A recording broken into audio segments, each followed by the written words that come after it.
अब जर्मनी के हथियार नहीं चाहिए। सिर्फ जर्मनी ही नहीं बल्कि रशिया, फ्रांस, इजराइल और अमेरिका भी सुन ले।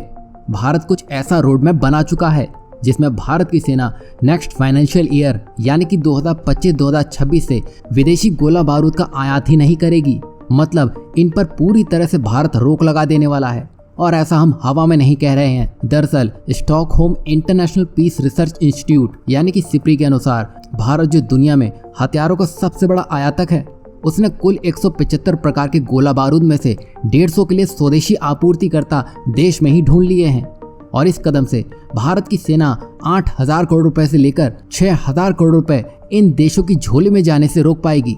अब आपको बता दें कि पहले भारतीय सेना सालाना लगभग 8,000 करोड़ रुपए से लेकर 6,000 करोड़ रुपए यानी कि $725 मिलियन से लेकर $970 मिलियन के बीच गोला बारूद इन्हीं देशों से खरीदती थी, जिसमें से अब ज्यादातर इंडियन मैन्युफैक्चरर से ही खरीदा जाएगा। और यहाँ इस कदम से देश का पैसा देश में ही रहेगा।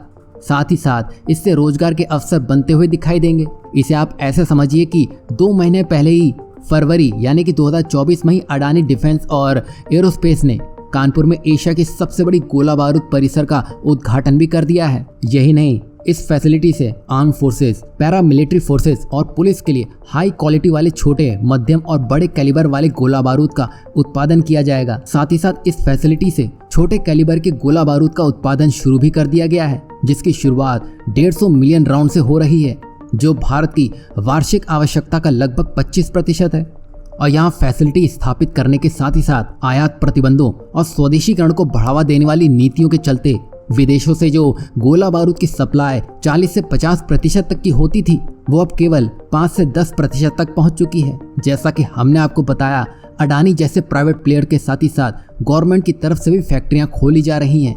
और कुछ सिलेक्टेड आइटम को छोड़ दें तो बाकी के ज्यादातर गोला बारूद भारत में ही स्वदेशी रूप से निर्मित किए जा रहे हैं, जो कि भारत के आत्मनिर्भर भारत अभियान को साकार करने में लगा है। और इसी को देखकर ये लक्ष्य रखा गया है कि 2025-2026 तक गोला बारूद के आयात को पूरी तरह से खत्म करना है। और यहाँ सरकार के साथ ही साथ प्राइवेट प्लेयर्स अपनी भूमिका बढ़ाने में लगे हैं। यही वजह है कि टाटा ने एयरबस C295 ट्रांसपोर्ट एयरक्राफ्ट के प्रोडक्शन के साथ ही साथ भारत में निजी क्षेत्र का पहला एयरक्राफ्ट मैन्युफैक्चरर बनने का गौरव हासिल कर लिया है, क्योंकि इससे पहले केवल सरकारी उपक्रम जिसमें हिंदुस्तान एरोनॉटिक्स लिमिटेड यानी कि HAL ही विमान बनाती थी। अब भारत के इस एक कदम से कई देश हैरान हो चुके हैं, क्योंकि इससे पहले ट्रांसपोर्ट एयरक्राफ्ट के लिए विदेशों पर ही भारत को निर्भर रहना पड़ता था, लेकिन अब वही निर्भरता भारत खत्म करने में लगा है। मोटा मोटी समझा जाए तो भारत में डिफेंस के क्षेत्र में गवर्नमेंट और प्राइवेट प्लेयर्स में कंपटीशन बढ़ रहा है, और ऐसा होने से इनोवेशन को बूस्ट मिलेगा, जिससे भारत में क्वालिटी प्रोडक्ट्स बनाने में मदद मिलेगी। और यहाँ इस एक कदम से भारत ने कई दिग्गज डिफेंस निर्माताओं के मुंह में दही जमा कर रख दिया है।